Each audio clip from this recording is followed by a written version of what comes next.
¿Qué tal, futuros residentes y colegas? Bienvenidos a un nuevo bloque de la especialidad aquí en el 13º Par Craneal.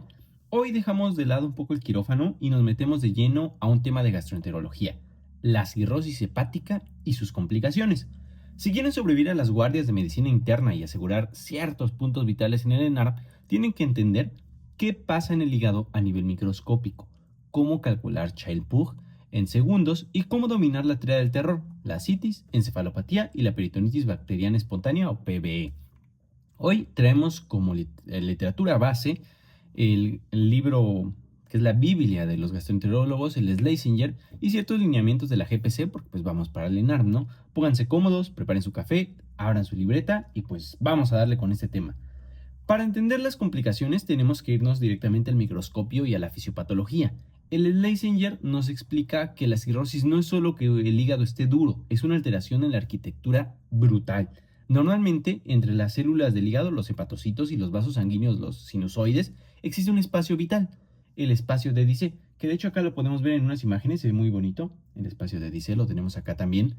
Aquí en este espacio viven unas células como silenciosas, como calladitas, por decirlo de alguna manera. Estas células van a estar encargadas de almacenar la vitamina A. Estas células reciben el nombre de células estrelladas o, dependiendo del libro, células de Ito. Todo depende de dónde lo lean. Como cierto dato fisiopatológico, cuando hay un daño crónico, ya sea por alcohol, virus de la hepatitis C o hígado graso, estas células estrelladas, que habíamos hablado con anterioridad que vivían en el espacio de Dice, digamos que se enojan y al enojarse pierden su vitamina A y se transforman en miofibroblastos. Empiezan a escupir colágeno tipo 1 y tipo 3 como si no hubiera un mañana. Y si se acuerdan de lo que veíamos en la clase de cierre de heridas quirúrgicas, este era un dato muy importante en este cambio del tipo de colágeno. ¿Qué provoca esta fibrosis masiva, este cambio en la celularidad? Bueno, provoca dos cosas principales: capilarización de los sinusoides y aumento de la resistencia vascular. En el primero, los vasos del hígado pierden sus fenestraciones, es decir, sus poros, por lo que las toxinas y nutrientes ya no pueden entrar al hepatocito para limpiarse. En el punto 2, en el aumento de la resistencia vascular, esa cicatrización estrangula los vasos sanguíneos. La sangre que viene de la vena porta choca contra un muro de concreto. Y pues felicidades, acaba de nacer una hipertensión portal. En cuanto a esto de la hipertensión portal y la citis, tenemos que hablar de algo de valores muy importantes. La sangre portal no puede entrar al hígado, así que aumenta la presión. Esta presión nosotros la medimos con el gradiente de presión de la vena hepática, un gradiente que normalmente es de 1 a 5 milímetros de mercurio, un valor fácil de memorizar. Y para memorizar todavía más fácil, cuando nosotros pasamos del doble, es decir, de 10 milímetros de mercurio, la cifra que tenemos acá, aparecen las varices esofágicas, que es algo muy importante. Pero ahora, una pregunta que puede hacer cualquier niño: ¿y qué pasa si supero más, no? Más de 10 todavía, no sé, supongamos 12. Bueno, a partir de 12 milímetros de mercurio, las varices que ya se habían formado se rompen y empiezan a sangrar. Al haber tanta presión hidrostática y tan poca albúmina, porque el hígado está enfermo y ya no la fabrica, el líquido se fuga hacia la cavidad abdominal formando la citis. Como perla GPC de diagnóstico, a todo paciente con ascitis nueva hay que picarlo, es decir, hay que hacer una paracentesis diagnóstica. ¿Por qué? Porque hay que calcular el GASA. ¿Qué es el GASA? El GASA es el gradiente de albúmina suero ascitis. Nada más recuerden, GASA, que no es de gasometría arterial, sino GASA de ascitis. Acá vamos a tener ciertos valores. Tenemos que restar la albúmina de la sangre menos la albúmina del líquido de la ascitis. Si el GASA es mayor a 1.1, el líquido es un transudado causado por hipertensión portal, una cirrosis o falla cardíaca. Por otro lado, si el GASA es menor a 1.1, es un exudado por otras causas, tuberculosis, cáncer o incluso pancreatitis. ¿Cómo tratamos la citis de acuerdo a la GPC? Ya pasó la presión, se dieron todos estos problemas, hubo falla en la albúmina. ¿Cómo la tratamos? Bueno, idealmente hay que hacer una restricción de sodio y diuréticos en una porción mágica: espironolactona, 100 miligramos por cada 40 miligramos de furosemida para mantener el potasio estable. Por favor, esta regla no la olviden, sobre todo cuando hagan su rotación en medicina interna o en urgencias, porque se las van a preguntar seguido. Doctor o médico interno, a ver, que venga a ver a este paciente. ¿Cuánto de espiro le toca por cada 40 de furosemida? 100 miligramos, no lo olviden. En el caso de esta presentación, pues tocarían 4 tabletas. Ahora, antes de pasar a las complicaciones letales, tenemos que hablar de cómo medimos qué tan amolado está nuestro paciente. Bueno, hacemos a través de la escala pronóstica de Child-Pugh. Es pronóstica, doctores. Aquí, doctores, jamás vayan a olvidar en una guardia la mnemotecnia BATEA. La van a encontrar en cualquier canal de internet, en cualquier sitio de divulgación, porque es muy utilizada. Evalúa 5 parámetros, cada uno de 1 a 3 puntos. Bilirrubina menor a 2, mayor a 3 o de 2 a 3. Ascitis. La ascitis nos habla ausente, leve, moderada o grave. Tiempo de protombina o INR, dependiendo de la bibliografía, y los valores. Encefalopatía y la albúmina.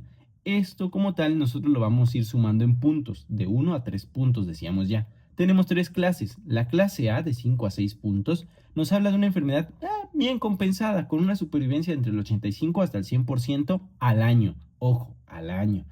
Después en la clase B tenemos que es de 7 a 9 puntos con un compromiso funcional significativo, una supervivencia que vemos cómo disminuye hasta un máximo del 80%. En la clase C de 10 a 15 puntos, la enfermedad está completamente descompensada. Aquí hay una supervivencia al año de apenas 45%, doctores. Estos pacientes son candidatos urgentes a un trasplante hepático. Vámonos con el terror neurológico. Como la sangre portal llena de toxinas intestinales no puede pasar por el hígado para limpiarse, hace un bypass, es decir, un cortocircuito portosistémico y se va directo ¿a dónde? Al cerebro. La toxina estrella aquí es el amonio, derivado de las bacterias que digieren proteínas a nivel del colon, esta molécula que tenemos acá. El amonio va a llegar al cerebro, inflama los astrocitos y el paciente empieza con inversión del ciclo sueño-vigilia, confusión y un signo clínico maestro, la asterixis o el flapping tremor, el temblor alternante en las manos. Aquí es un temblor, literalmente en las manitas. Evaluamos la gravedad a través de unos criterios, los criterios de West Haven, del 1 al 4, siendo el 4 el coma profundo. ¿Y cómo lo vamos a tratar nosotros, doctores, de acuerdo a la GPC? Bueno, tratamos a través de lactulosa, un laxante osmótico que acidifica el colon, atrapando el amonio y convirtiéndolo en amonio no absorbible para desecharlo en las heces. Y la rifaximina, un antibiótico que no se absorbe y que mata las bacterias del colon productoras de amonio. Y llegamos a la complicación infecciosa más temida, la peritonitis bacteriana espontánea. Ocurre por translocación bacteriana. Las bacterias del intestino se escapan y nadan directamente hacia el líquido de ascitis.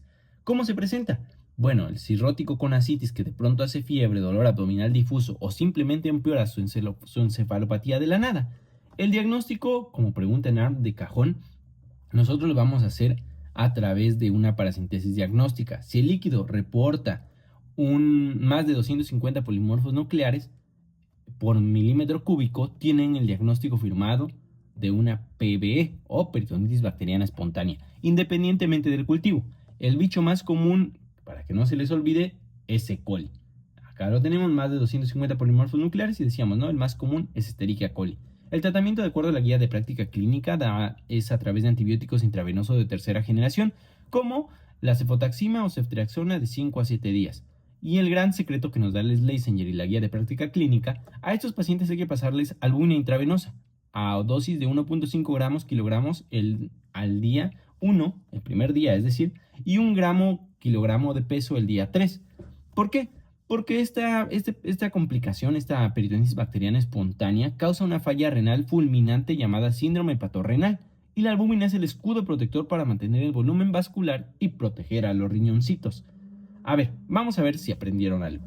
Vámonos con un caso clínico. Tenemos un masculino de 55 años de edad con antecedentes de alcoholismo crónico severo. Es traído a urgencias por sus familiares por presentar desorientación, letargo y alteración del ciclo sueño-vigilia. Ojo, datos que ya hemos comentado. Nos dicen que en la exploración física tenemos ictericia, red venosa colateral, ascitis a tensión y presencia de asterixis. Se realiza paracentesis diagnóstica obteniendo líquido turbio que reporta 450 polimorfos nucleares. ¿Recuerdan cuál era el punto de corte, doctores? Y un gasa de 1.8 gramos sobre decilitro. Pregunta número 1. ¿Cuál es el diagnóstico sindromático que explica la fiebre y el hallazgo clínico? Tómense unos segundos. 1, 2, 3.